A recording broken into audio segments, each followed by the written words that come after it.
Speaker sir,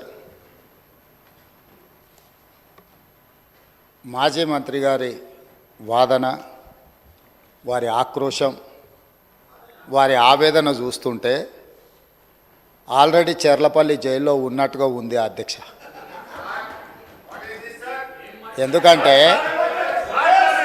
ఎందుకంటే ఎందుకంటే judicial enquiry order ఇచ్చినప్పుడు జ్యుడిషియల్ ఎంక్వైరీ ఆర్డర్ ఇస్తామని మేము అనలేదు అధ్యక్ష.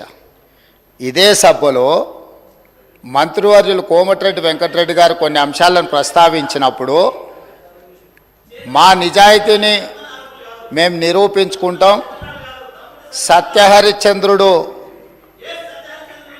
ఆ వంశంలోనే మేము ఉన్నాం, సత్యహరిశ్చంద్రుడు తర్వాత మా నాయకుడు చంద్రశేఖర్ రావే సత్యహరిశ్చంద్రుడి అవతారంలో కలియుగంలో జన్మించిండు, కాబట్టి మీరు ఎంక్వైరీకి ఆదేశాలు ఇవ్వండి అని చెప్పి ఆ సభ్యుడే అడిగిండు అధ్యక్ష.